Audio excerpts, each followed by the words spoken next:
Queridos amigos telespectadores de Logos Televisión, de nuevo con vosotros, aquí, en vuestros hogares, permitiéndonos entrar en vuestros corazones también, porque a través del Espíritu Santo lo que queremos es que esa semilla quede en vuestra mente, en vuestro corazón, y cuando Dios disponga y vosotros también le deis permiso, pueda llegar a dar buenos frutos. Este es nuestro deseo y esta es nuestra oración también. Por eso semanalmente tenemos estos estudios yendo a lo que es la palabra, la letra, el contexto. Y estamos estudiando el libro de Gálatas. El libro de Gálatas es precisamente ese libro que descubrió Martín Lutero.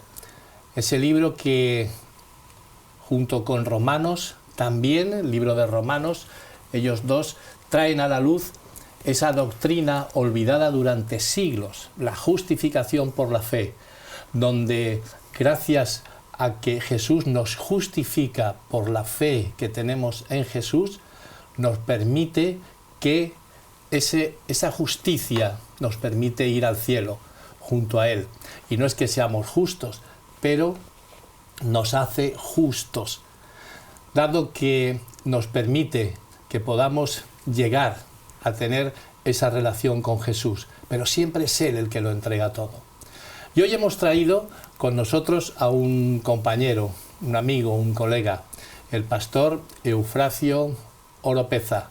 Él es pastor de la iglesia de Toledo. ¿Qué tal, pastor? ¿Cómo te encuentras? Bien, bien. Muchas gracias, Pastor Moliner, por la invitación y el gran privilegio que tenemos de poder participar en este encuentro del estudio de la palabra. La verdad que es una alegría y un gozo, y quiero expresar pues mis agradecimientos y también a estos estudios de estos medios, y también enviar un fraternal saludo a todos los telespectadores que posiblemente nos puedan ver, y con la esperanza de que puedan ser edificados y pueda su crecimiento ir hacia adelante a través de esta charla que tendremos en esta mañana. Pues sí, la verdad es que están muy ilusionados nuestros amigos telespectadores, porque en esta televisión la verdad es que ven gozo, alegría, ven todas aquellas cualidades que el ser humano quiere tener. Y gracias a la palabra de Dios y a la transformación que el Espíritu Santo va haciendo poco a poco en las personas, llegamos a un punto en que nos encontramos en plena libertad en Cristo Jesús. Así es, amén, así es. En esta ocasión vamos a estudiar un punto muy interesante que le hemos llamado la prioridad de la promesa. Prioridad de la promesa. Y la pregunta que yo te lanzo, Eufrasio, es: ¿tú has cumplido todas las promesas que en tu vida has hecho? Imposible, imposible, todas. El ser humano es falible, ¿no? Y fallamos, así que no puedo decir que las he cumplido. Tal vez una buena cantidad he cumplido y otra cantidad, un porcentaje sin cumplir. Exactamente, eso nos pasa a todos. Pero sí que ha habido uno que ha cumplido perfectamente todo lo que ha prometido. Ese es nuestro Dios. Así es, así es. Dios es fiel y Él cumple y ha cumplido. Sí, Señor. Hay un versículo muy interesante antes de entrar en estudio, que se encuentra en Isaías 46. Isaías 46 nos dirá algo referente al tema de la promesa. Isaías 46, 11, donde dice: llamo desde el oriente al ave de presa, y de tierra lejana al varón de mi consejo. Yo hablé y lo haré venir, lo he decidido y también lo haré. De manera que Él lo que habla lo cumple, lo que decide también. ¿Por qué? Porque Dios es infalible, no como nosotros. Y teniendo a nuestro lado a un Dios así, a un Dios que cumple todas sus promesas, me da la garantía y la esperanza de que si Cristo en todas sus muchas promesas ha dicho: yo volveré e iré a por vosotros. Preciosa promesa, ¿verdad, pastor? Maravillosa promesa, muy, muy importante. Y ahora mismo estaba recordando Y es el mismo capítulo de Isaías, capítulo 1, versículo 18, que dice, venid a mí y estemos a cuenta. Dios, queriendo cumplir su promesa, siempre en ese marco de la fidelidad, Él baja nuestro nivel porque cumple su promesa y quiere que nosotros también seamos cumplidores de nuestros pactos y nuestras promesas. Qué bonito versículo, ¿no? Sí. El que has sacado. Estemos a cuenta, charlemos y cuéntame a mí todo lo que tienes y tus pecados que serían, bueno, pues rojos como el carmesí, se emblanquecerán como la nieve. Qué bonito tener un Dios tan amigo, un Dios tan cercano que habla con nosotros y nos dice, no te preocupes, has fallado, aquí estoy yo que nunca fallo. Y una de las cosas, Pastor Moliner, que hacen esa cercanía de Dios es la manera como Dios quiere condescender y se pone prácticamente a nuestro nivel, ¿verdad? Lo hace muy personal y eso es muy importante. Ya no vemos a ese Dios temeroso, lejano, justiciero que nos han presentado muchas veces. Nos han presentado un Dios que era, bueno, aquello era terrible, pero cuando uno se acerca a la palabra de Dios y la lee con amor, con cariño, queriendo conocer a nuestro Señor Jesús, amigo, cómo cambia todo, ¿eh? Es una bendición, es una bendición. Te lanzo la primera pregunta. ¿Qué diferencia podemos encontrar entre pacto y testamento? ¿Qué es lo que nos quería decir Pablo con estas dos palabras? Pablo habla en este aspecto de pacto y testamento y hay unas diferencias bastante marcadas. Un pacto es un convenio, diríamos, que se hace entre dos personas, ¿verdad? Y es lo que nosotros encontramos en el Antiguo Testamento cuando Dios hizo pacto con los patriarcas, con los profetas, con el pueblo, ¿no? Y un testamento ya es un legado que alguien deja, ¿verdad? Con ciertas condiciones a herederos. Eso es el testamento. O sea, un pacto va a ser siempre entre más de una persona, entre dos, y un testamento es lo que hace una persona y ya decide las cosas. Exactamente. Lo que Dios hacía con su pueblo era pactos. Pactos, exacto. Si tú haces esto, yo hago esto. Pero la verdad es que pocas cosas tenían que hacer el pueblo para poder tener la seguridad de entrar en esa nueva tierra, de entrar en ese reino que les tenía preparado. Solamente les pedía creer. Sí, es muy interesante eso. La mayor parte del cumplimiento y responsabilidad en el pacto estaba de parte de Dios. Y la persona que era la otra parte del pacto, su pueblo, los patriarcas, los profetas, realmente su accionar, diríamos que era el mínimo aporte que hacían era creer, tener fe, confiar en detalles de acción humana. Y Dios mismo los habilita al ser humano para que eso pueda ser posible si el ser humano permite. Interesante, sí, ¿no? Cómo actúa Dios con nosotros, cómo actúa Dios con su pueblo. Interesante. La salvación es por fe, no es por obras. Esto ya, bueno, lo hemos estudiado y lo hemos repetido muchas veces, pero es interesante recordarlo porque es difícil para el ser humano no hacer obras. Es difícil al ser humano tener al Dios que siempre le han presentado, y todas las religiones paganas tratan este tema. Tú tienes que hacer cosas, tú tienes que hacer obras para que yo pueda salvarte. Pero encontramos en la palabra de Dios que la salvación es por fe y no es por obras. Y ahora yo pregunto, ¿está diciendo Pablo que la fe abolió la ley? Pues no. Pablo mismo se explica cuando presenta eso, ese término de que la salvación es por fe. Y no es fácil entenderlo y aceptarlo. El egoísta corazón humano siempre está ávido de una palmada, de un halago, o por lo que has logrado, por lo que has hecho. Sin embargo, cuando vamos a la Sagrada Escritura y cuando nos presenta el concepto que lo descubre Lutero en la Sagrada Escritura, estudiando Romanos, estudiando Gálatas, que la salvación es solamente por fe, es esa fe que entonces después de venir impulsa al ser humano a obrar. porque la fe sin obra, dice Santiago, es muerta. Sí. O sea que yo no puedo alardear de que tengo una fe si no hay obras. Pero tengo que tener cuidado, que es peligroso pensar que soy salvo por las obras. Y es lo que realmente el ser humano puede tener una tendencia fuerte a ir hacia ese lado y hacer cosas para obtener la salvación. Cuando no es así. No agradamos a Dios por las obras. Realmente la salvación es por fe. Esa fe que viene, dice Romanos 10:17, por el oír de la palabra. Una fe que va creciendo. Y a medida que crece, entonces impulsa a obrar en el marco del amor, de la condescendencia.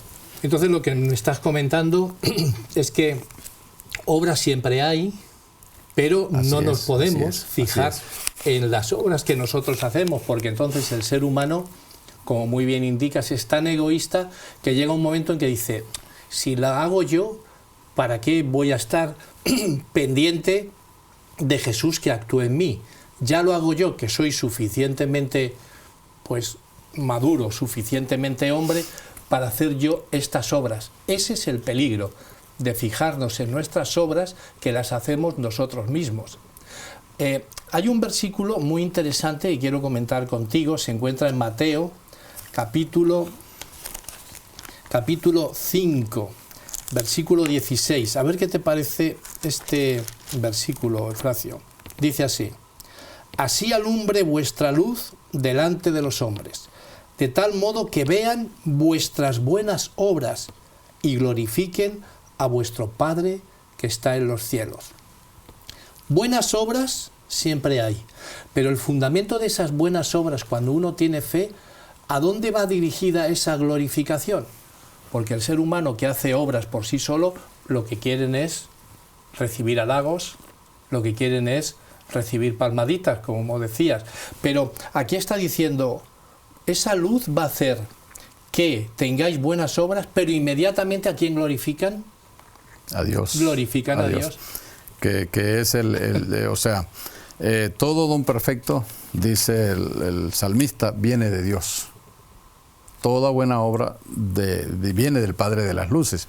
Así que cuando esas obras realmente son hechas porque el amor de Dios vino al corazón del ser humano, del hombre, entonces esas obras alumbran, esas obras glorifican a Dios y no al hombre.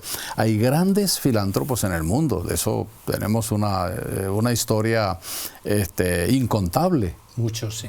Pero realmente detrás de esas grandes obras hace falta un ingrediente muy importante, que es el amor, que es la fe.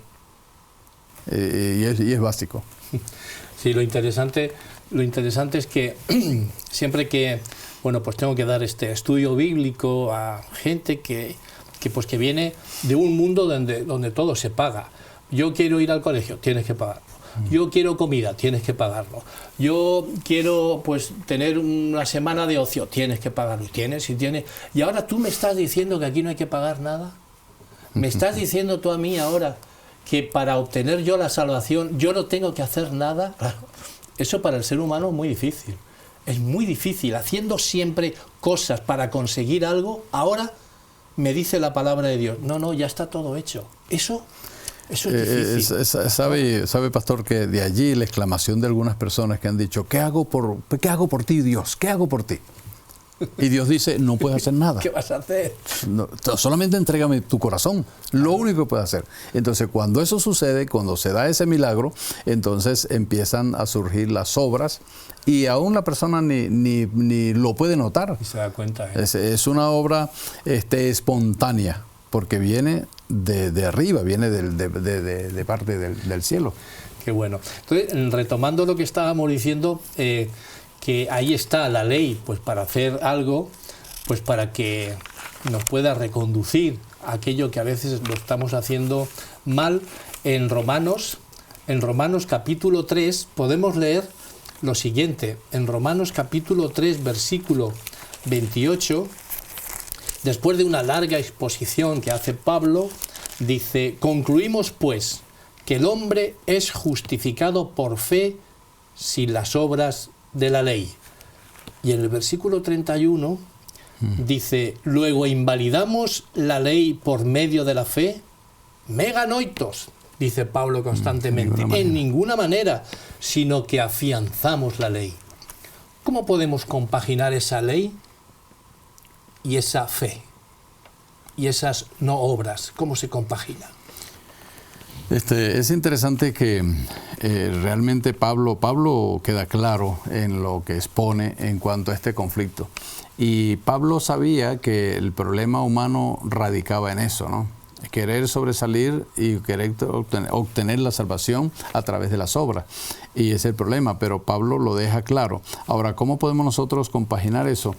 Un paréntesis. Sí. Pastor, ¿Pablo había pasado por esa situación durante muchos años? Claro que sí. Pablo había vivido en el marco de la ley, queriendo obtener la salvación por la ley. Pero un día que se encuentra con Jesús, entonces cambian todas las cosas. Y sabe, pastor, que es muy interesante eso, porque realmente cuando nosotros vemos al pueblo de Israel, cuando Dios lo saca de Egipto, ¿sí? Dios abre el mar rojo, les da luz, les da sombra, les da alimento. Y después un día, cuando ellos han visto la magnitud, la grandeza, la misericordia, el amor de Dios, entonces Dios les dice, mira acá, tengo 10 reglitas, 10 reglitas. Y cuando el pueblo la ve, dice, claro que sí, Dios, porque han visto la magnitud de Dios. Y allí está el asunto. Una vez que nosotros vemos la grandeza, el sacrificio de Dios en la cruz del Calvario, ¿qué es la ley? La ley es una alegría, la ley es un gozo, es un placer. Está bien, o sea que primero lo que hace Dios es que te libera del faraón, te libera de Egipto, te libera de todos los pecados, te hace pasar por ese mar rojo, te hace pasar por esos momentos de angustia, de pasa que no hay problema viniendo conmigo, te da absolutamente todo y dice, ¿estás gozando de la libertad? Sí, pues mira lo que tengo para ti. Y es agradable, allí es agradable. Claro, dices, ahora entiendo. El asunto es que el ser humano tiene la tendencia a poner la ley y las reglas y las normas. Y entonces la magnitud del amor de Dios queda en oculto. Entonces vemos la ley, a mí no me gusta la ley así. Claro. Entonces, ¿cuál es el propósito de la ley? Podemos leerlo en Gálatas 3:19. Si lo tienes ahí, sí, Gálatas 3:19 nos indica el propósito de la ley. Y allí está muy claro el apóstol cuando presenta esa función de la ley. Y dice lo siguiente. Gálatas 3:19. Sí, entonces, ¿para qué sirve la ley? Fue añadida a causa de las transgresiones hasta que viniese la simiente a quien fue hecha la promesa. Y fue ordenada por medio de ángeles en manos de un mediador. Fue añadida a causa de la transgresión hasta que viniese la simiente. Interesante, ¿no? Fue añadida, porque muchos piensan que una vez que se han encontrado con la simiente, la ley ya no les hace falta. Desaparece. Ya está, o sea, ley fuera, ya no quiero más leyes. Se acabó, vivo en Cristo y vivo la gracia de Cristo y vivo la misericordia de Cristo, yo ya no quiero la ley. Y le pegan una patada a la ley y dicen, yo ya, se acabó con ella. Pero sabe, pastor, que es interesante que yo he llamado, no sé si a través del tiempo lo escuché o algo pasó, pero Dios ha puesto en la conciencia del ser humano lo que yo he llamado el gran policía de Dios, que es la conciencia. Cuando me encuentro con Cristo, entonces ya yo puedo matar, porque la ley dice no matarás, entonces ya está abolida la ley. Puedo robar, pero no. ¿Por qué no lo hago? Porque la ley todavía existe. Una vez que Cristo llega, no minimiza la ley, engrandece la ley, porque ahora yo veo la hermosura, el propósito de la ley. Cuando la ley, se ha comparado la ley como el espejo. Tú te miras al espejo, tienes una mancha, y el espejo dice, tienes una mancha en la cara. Ahora el espejo saca una mano y te limpia la mancha, ¿no? ¿Y si limpias el espejo para quitártela? La mancha permanece. Pero entonces sí. La mente me dice, tienes que ir al agua. Entonces el agua sí, ahora sí, el agua y el jabón me limpia, me quita la mancha. Entonces exactamente la ley me muestra el problema, me muestra el error, el pecado, y entonces, ¿dónde está la solución? En Cristo Jesús. Y claro, ahí se resuelve el problema. Sí, el asunto es interesante porque a la pregunta de ¿para quién para quién se hizo la ley, en Primera de Timoteo nos dice exactamente para quién es la ley, para quién fue puesta la ley. Primera de Timoteo, capítulo 1, versículo 9. ¿Qué nos dice? 1, 9 y 10. ¿Qué dice? Conociendo esto, que la ley no fue dada para el justo, sino para los transgresores, desobedientes, para los impíos y pecadores, para los irreverentes y profanos, para los patricidas y matricidas, para los homicidas, para los fornicarios, para los sodomitas, para los secuestradores, para los mentirosos y perjuros, sí. Y para cuantos se oponen a la sana doctrina. Entonces, la ley es para el transgresor. Pero ¿qué ocurre? Cuando yo me encuentro con la simiente que dice Gálatas, porque la ley fue puesta hasta que vino la simiente, muy bien. Mientras tú permanezcas en la simiente, mientras tú permanezcas en Jesús, bueno, pues la ley está ahí vigilante. Pero ¿qué ocurre cuando yo me separo de Jesús? Entonces ya viene la ley, dice, ¿qué haces por aquí? ¿Qué estás haciendo por aquí? ¿Cómo que transgredes todas estas cosas? Marcha otra vez hacia Jesús. Porque antes, la verdad es que yo no conocía a Jesús, yo conocía solamente la ley. Y me esforzaba por cumplir la ley, pero siempre caía. Y siempre pecaba, siempre transgredía, hasta que un día me muestran a Jesús y digo, ¡wow! Esto es maravilloso, ya dejé de pensar en la ley, porque Cristo es la ley del amor. Y yo estoy con Él, fantástico, maravilloso, pero a veces esa tendencia, esa naturaleza pecaminosa que me hace separarme de Cristo, viene la ley y me dice, ¿pero qué haces por aquí, Javier? Marcha otra vez. Pero la ley, como muy bien has dicho, nunca desaparece, está ahí, porque la ley es eterna. Pero sabe, pastor, que es muy interesante lo que estás diciendo, porque es que la ley cobra sentido y significado y me llena de alegría y de gozo cuando yo me consigo con la simiente. Antes es una carga, es horrible, es pesado, óyeme, no se puede humanamente. Pero cuando yo me encuentro con la simiente, Jesús me ha encontrado, ha tocado mi vida, ha transformado mi ser. Entonces cuando veo la ley, esta es la ley del que me ha salvado, maravilloso. ¿Cuál es el problema? Ahí está la gran diferencia en vivir fuera de la simiente, bajo la ley, ahí sí se está bajo la ley, o en la simiente, liberado de la ley porque soy obediente a la ley. La ley no me señala. Es que esa ley en Cristo es que va mucho más que la ley que está grabada en piedra, porque Cristo dijo, porque Jesús no vino a abrogar ni a quitar, vino a cumplir. ¿De acuerdo? Entonces Cristo dijo, mirad, yo no he venido aquí a abrogar, he venido a cumplir la ley y a los profetas. Porque oísteis que fue dicho, no matarás. Y es verdad, la ley dice no matarás, pero yo os digo que el que insulta mata. O sea, ese paso de más, dices, ahí va, yo toda mi vida me he esforzado en no matar y no mato, pero estás insultando, estás mirando mal. Pero es que eso no lo puedo. Es que mientras estés en esa ley de piedra, vas a hacer todos tus esfuerzos para cumplirla, pero yo te voy a dar otra que es imposible a no ser que estés conmigo. Pero cuando estás con Él, amigo, dices, pero qué precioso que es eso. Y allí se cumple lo que dice San Juan, sin mí nada podéis hacer. Absolutamente. Entonces o sea, es muy interesante eso. No podéis nada. Sí. Sin mí nada podéis hacer. Y en Juan... ¿dónde dice? En Juan capítulo, donde habla de la vid, separar, sin mí no podéis hacer nada. No, y en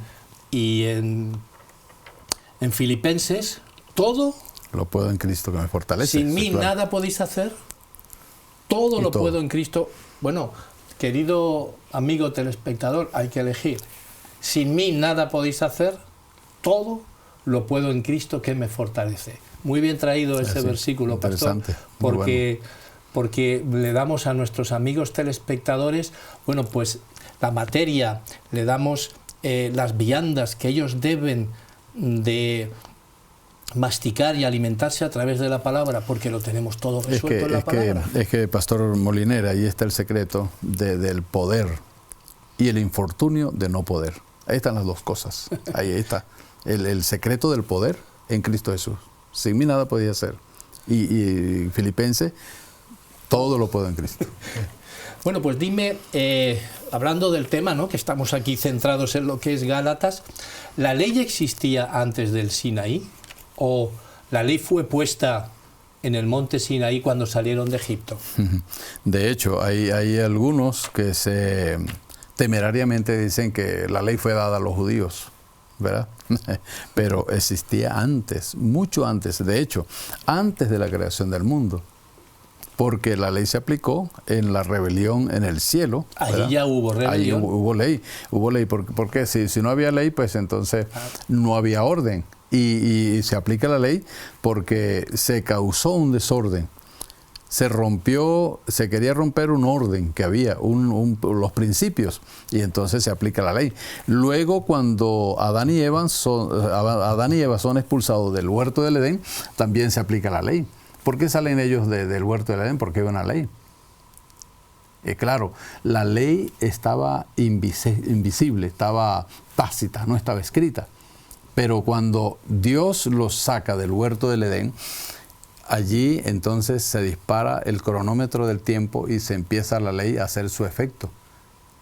Romanos 6:23, ¿verdad? Todos los que han pecado están destituidos de la gloria de Dios. La paga del pecado es muerte. El pecado es muerte. Ahí está. Entonces, Adán y Eva empiezan a morir cuando son sacados del huerto del Edén porque infringieron la ley. Así es, así que ha existido siempre. Desobedecieron, que la ley está marcando. En definitiva, la ley es el carácter de Dios, pues que se lo tuvo que dar en piedra y después, bueno, pues a través de toda la palabra de nuestro Señor Jesús, diciendo, mirad, yo soy así. Es que no puede haber en ningún sitio donde no haya ley. Es imposible. Sería un desorden, sería una anarquía total, que cada uno hiciera lo que bien le parecía, y así fue el pueblo judío, ¿no? Pues que cada uno haga lo que bien le parece, no podría ser. Y una pregunta, ya la final, que quiero hacerte, pastor. Ahí yo veo dos entregas que Dios hace a su pueblo. La primera, la promesa de Dios a Abraham. La segunda, la ley de Dios a Moisés. Ahí hay dos entregas. ¿Podríamos hablar un poquito sobre estas dos entregas que hace Dios, tanto en aquel que comienza el pueblo hebreo, que es Abraham, como en Moisés, donde ya ese pueblo ya desarrollado sale liberado de Egipto? Sí, cuando nosotros vemos la promesa que Dios hace a Abraham, es una promesa para los milenios del futuro, ¿no? Basada en la fe y la creencia de Abraham. Y y Dios le da esa promesa, ¿verdad?, de bendecirle, bendecir su simiente, de ser una gran nación incontable, basado a la confianza, a la fe, a la creencia que Abraham tenía en Dios. Y eso pues es muy interesante, el ingrediente de creer. ¿Cuántas cosas se pueden lograr a través de la fe? Y dice la palabra que Abraham fue justificado. Sí. Abraham creyó y le fue tomado por justicia. Por justicia, ¿no? Dice, vamos a leer un poquito este versículo para que nuestros telespectadores, nuestros amigos nos sigan. Gálatas capítulo 3, versículo 16 al 18, nos dice lo siguiente. Ahora bien, a Abraham fueron hechas las promesas, y a su simiente. No dice ya las simientes como refiriéndose a muchos, sino a uno, y a tu simiente, la cual es Cristo. Esto pues digo, el pacto previamente ratificado por Dios para con Cristo, la ley que vino 430 años después, no lo abroga como para invalidar la promesa. Esto no quita la promesa que Dios le hizo a Abraham. Claro que no, definitivamente no. Más bien es que no la quita, la refuerza, la pone sobre evidencia y la pone gráfica para que los seres humanos puedan tener una guía más certera, ¿verdad?, de lo que Dios desea para nosotros. Exactamente, así es. Acaba diciendo, porque si la herencia es a base de la ley, ya no depende de la promesa, pero Dios la otorgó a Abraham mediante la promesa. Esa promesa de saber que Dios siempre va a estar ahí, ese pacto que Dios ha hecho con nosotros, mirad, si tú crees lo que yo te digo, lo tienes todo. No le des más vueltas, lo tienes todo. Así es, así es. Es importante, ¿no? Esa promesa que Dios hace siglos atrás, luego Dios renueva esa promesa con el pueblo de Israel. Y me llama la atención que es Dios el que siempre toma la iniciativa. Es Dios el que siempre ha tomado la iniciativa. Dios se le aparece a Abraham, habla con él, lo saca allí, ve las estrellas del cielo, sí. Hace Dios esa promesa. Ahora, ¿qué mérito tenía Abraham para que somos gusanos, somos nada? Y Dios se presenta ante este hombre simplemente por el hecho de la creencia y la fe. Luego, cuando ya hay todo un pueblo que es acreedor de esa promesa de Abraham, entonces Dios hace la segunda entrega de la ley, de esos 10 mandamientos. Aquí está.